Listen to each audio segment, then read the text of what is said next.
Measurement के लिए चाहिए हमें एक सर्च कॉइल जो इस प्रकार दिखेगी। ये सर्च कॉइल का अंदरूनी भाग है जिसमें कॉइल्स है और जिसके 100 फेरे लपेटे हुए हैं। एक अर्थ इंडक्टर जिसका ये एरिया है और ये एक हाउसिंग में फिट है जिसमें ये 2 टर्मिनल है जहाँ से अर्थ इंडक्टर के वायर कनेक्ट होंगे। एक स्पॉट रिफ्लेक्शन गैल्वेनोमीटर। स्पॉट हमारा 0 पे होना चाहिए जब इसे ऑन करें। एक power supply, DC power supply.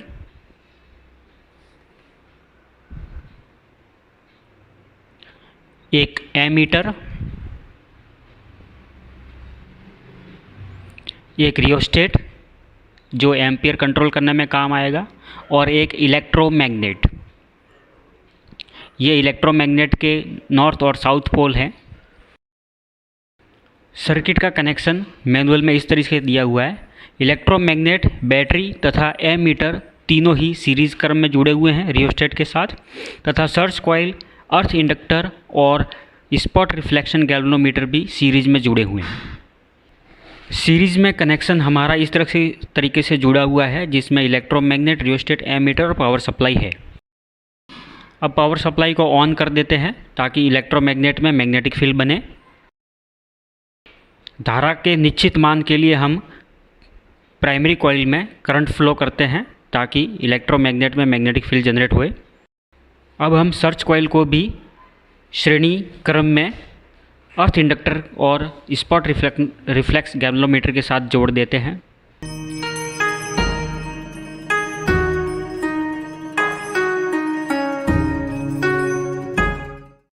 Measurements और रीडिंग्स लेने के लिए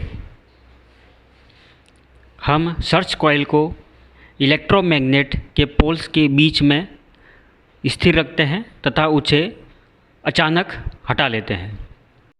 इस तरह अचानक हटाने से स्पॉट रिफ्लेक्शन गैल्वेनोमीटर में एक डिफ्लेक्शन मिलेगा। यहाँ पे ये डिफ्लेक्शन दिखाया गया है जब हम सर्च कॉइल को अचानक हटाते हैं। इस डिफ्लेक्शन को हम नोट कर लेंगे जो हमारे लिए एक रीडिंग हो जाएगी। यह डिफ्लेक्शन हमारे लिए थीटा वैल्यू रहेगा। 20 सेट थीटा वैल्यू के लिए नोट करते हैं। अब हम धारा बदलकर इलेक्ट्रोमैग्नेट में चुंबकीय क्षेत्र बदल देते हैं और एक और सेट के लिए रीडिंग लेते हैं। अर्थ इंडक्टर की रीडिंग के लिए हम सर्च कॉइल को एक तरफ रख लेते हैं, डीसी पावर सप्लाई को बंद कर देते हैं। अब जो हमारा अर्थ इंडक्टर है उसको हम चुंबकीय यामोत्तर की दिशा में रखकर अर्थ इंडक्टर का तल चुंबकीय यामोत्तर के लंबवत रहे इस तरह से सेट कर देते हैं जैसे हम इसमें दिखा रहे हैं।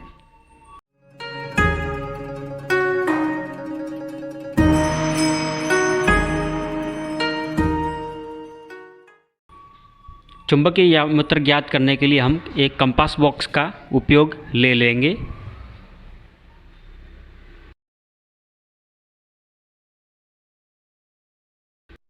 चुंबकीय यामोत्तर की स्थिति में आने के बाद हम अर्थ इंडक्टर को स्प्रिंग के सहारे उसके एक नॉब में लॉक कर देंगे ताकि वो अचानक घूम पाए। अर्थ इंडक्टर वर्टिकल एक्सिस में घूमना चाहिए।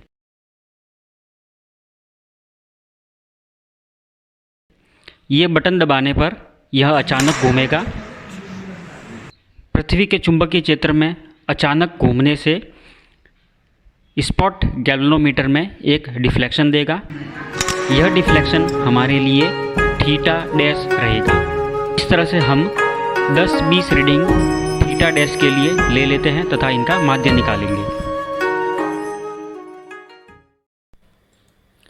सर्च कॉइल से मैग्नेटिक फील्ड की कैलकुलेशन के लिए हमारे पास ये फॉर्मूला है, B = 2 n prime a prime BH divided by NA into theta divided by theta prime, जहाँ पे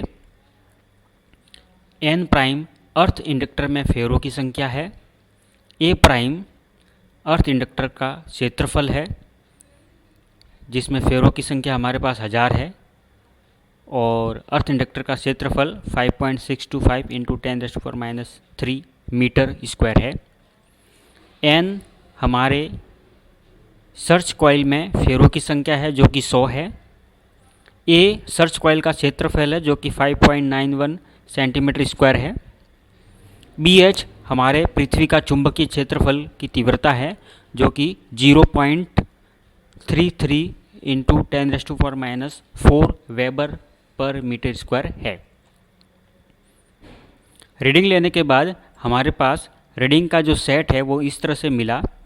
हमने सबसे पहले 0.35 एम्पियर के लिए डिफ्लेक्शन नोट किया था, जो इस प्रकार हमने 7 या 21 रीडिंग ली है, जिनका मीन इस तरह से है, और 38.095 फाइनल मीन आया है थीटा का।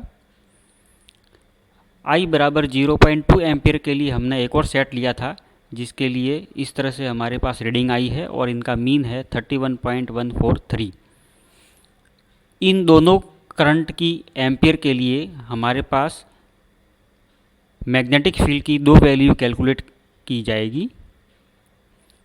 थीटा प्राइम यहाँ पर हमारे लिए डिफ्लेक्शन की वैल्यू इस तरह से नोट हुई है, जो कि अर्थ इंडक्टर को अचानक से तेज़ी से स्विच करने पर नोट हुई थी, जिसमें डिफ्लेक्शन की मीन वैल्यू इस तरह से मिली है तथा फाइनल वैल्यू 10.7 है। अब इन वैल्यूज़ को इस फॉर्मूले में रखने पर हमारे पास जो वैल्यू आई है वो इस तरह से कैलकुलेट हुई है, जिसमें थीटा हमारे लिए वैल्यू ये रहेगी जो कि सर्च कॉइल को अचानक मूव करने पर रीडिंग आती है, तथा थीटा डैश हमारे लिए वो रीडिंग है जिसमें अर्थ इंडक्टर को मूव करने पर रीडिंग आती है।